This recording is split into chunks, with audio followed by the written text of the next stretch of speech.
We left off 216, second paragraph.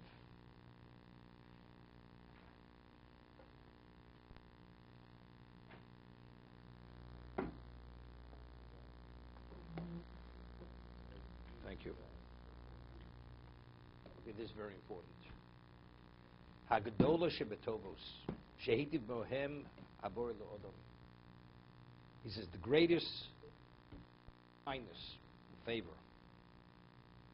that the Creator provided for mankind, for man, Baraya Chazoka Olov, and the strongest proof of his existence, HaTorah and the Sulam Moshe and the View of Hashalom, the Torah that was given to Moshe, his prophet, Veirosa Osas Al Yodo, and the signs, the miracles, which came about through him, V'shanosa Min Hogim Vatoim, that he was able to alter the norms of existence and nature, Veiros HaMopsim HaNoroim, and to present awesome miracles, Kedei Lahamin Babori Yisborach V'Anovi.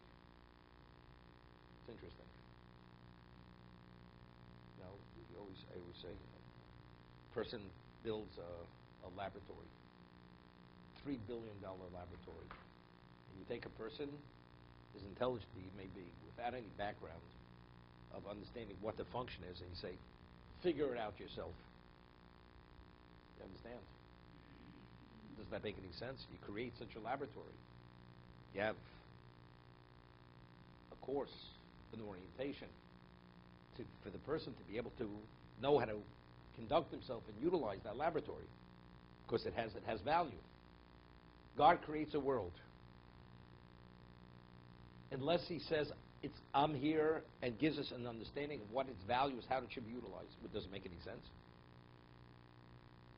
So God comes and says, I'm God. Although there's nature, I'm the master over nature. Because my prophet, who represents me, is able to alter nature through me. And before the miracle happens, it's not, you could attribute it to just coincidence, or it's random. No. This is predetermined that this is going to happen. The seed's going to split, this is going to happen, whatever's going to happen. So what is, it gives us an understanding. Now we're able to maximize on every moment of this existence.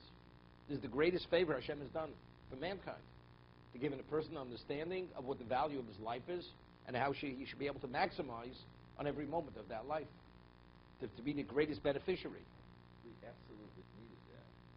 Of course you needed it. So the story of Joseph, everything, it's going to happen no matter what. In other words, so it was pointing out that the story of Yosef, Mitzrayim, and everything else had to happen for this to take place, for this greatest bracha that Hashem has given us. I mean, what you're saying, you know, is really a question. Why did we go to Egypt? We went to Egypt for a number of reasons. Because Avram failed. See, so if Avram didn't fail, where would have all the miracles been? Right? The setting for all these, the most unusual revealed miracles was due to Avram's failing. Correct? If not for that, where's Mitzrayim? So the question is, would Hashem perform miracles in either case, but it wouldn't have been within the context of Mitzrayim? Right? Maybe he would have. Yeah, but it was not only for us, it's for the world. It's for the world also. What happens is, what happened then, what happened to that generation. So over the passage of time, there's a dissipation. So, for instance, Noah and his family. Look, David is a student of Ramban. Okay? So the Ramban addresses what you're saying. What is the theme? What is the main theme in the Torah? Multiple mitzvahs are interconnected with this thing. Zeichel Yitzias Mitzrayim. God doesn't want us to forget what happened in Egypt. Why? Exactly because of what you're pointing out. Because people tend to forget. If you want to use the word dissipates. People forget. Therefore, to continuously commemorate that moment and understand what happened, the Jew can never forget what happened. Because if we forget, we're back to square one, and we believe everything is random, and it just evolved, and there's no rhyme or reason to anything. Good.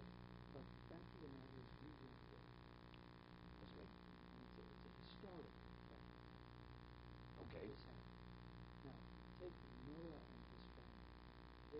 no question that there were overt miracles every single day. And they were sitting in that hour.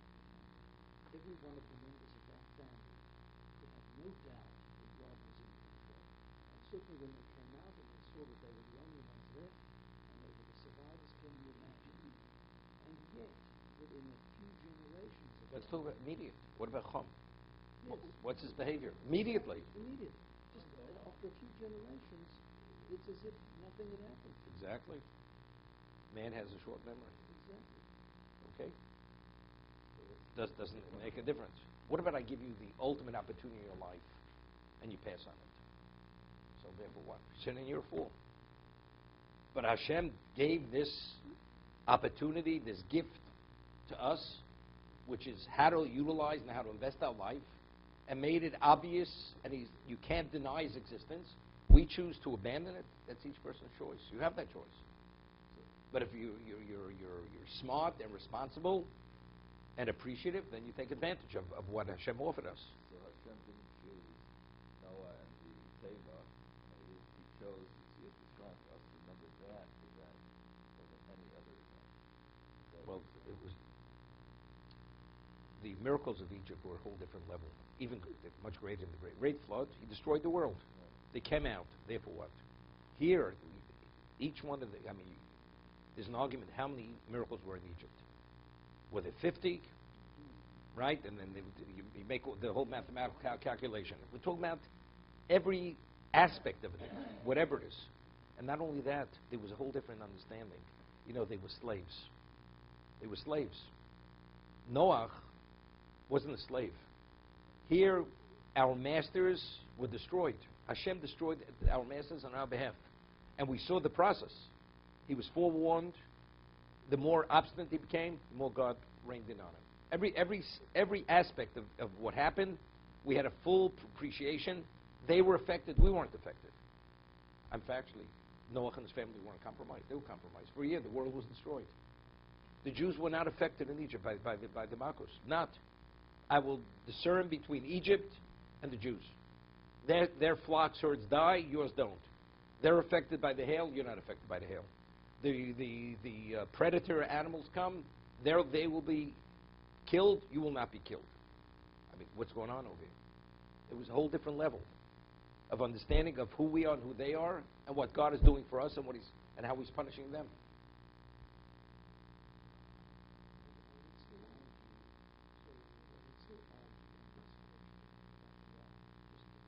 I'm not saying it wasn't a miracle. It was extraordinary. If you said to the greatest shipbuilder today, the world is going to be destroyed, go out and build a ship. I want to take 2 of every species, 7 of every kosher species. Can you imagine how large that ship would be and what would be involved? It's still not the same. It's not the same. Not the same. Not the same. Not the same. And food. Let me ask you a question. It says there were 10 miracles every day in the Beis HaMikdash. One of the miracles was they would stand where they were pressed together, and when they had to prostrate themselves, they could do full prostration. When that happened, do you think people appreciated the miracle? Like the water turning to blood? Definitely. It's a different miracle. When you're there, you don't understand what's happening. It worked out somehow. Somehow there's adequate room that we can prostrate. How does it work? I don't understand how it works. It's a different experience, a different processing of what's taking place. You're not that impressed. Somehow it worked out. How? I don't understand. But when you see the sea splitting and you see the water turning to blood and you see an infestation of frogs or whatever it is, it's a whole different thing. This is something you've never seen before. I'm just saying you're affected differently. The meat didn't become putrid. You didn't see a fly in the butchering location based on English. Okay? So you didn't see a fly.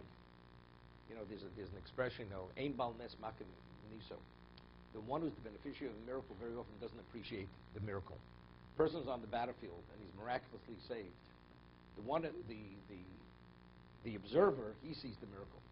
And he sees how miraculous it is. The man who's in the battle, he doesn't appreciate fully the miracle that took place. Maybe if they start telling us, do you realize what could have happened? It didn't happen. Okay? But to recognize when you're there, at the splitting of the sea, we were observers in Egypt. We stood by the sidelines and we watched to see exactly what Hashem did to Egypt. And there were miracles. It's not, as I said, somehow it worked out. It's more than how somehow it worked out. And yet, 80% of the people didn't believe it. No. It doesn't say that. It doesn't say that. It says 80% didn't leave Egypt. Yes. Why didn't they leave Egypt? Not because they didn't believe it. They didn't have sufficient faith because they're going to a wilderness. It's a whole different level. You need faith. If you don't have faith, then you don't leave Egypt. Of course they believed. Of course they saw it was the hand of Hashem. It didn't affect them sufficiently. Okay.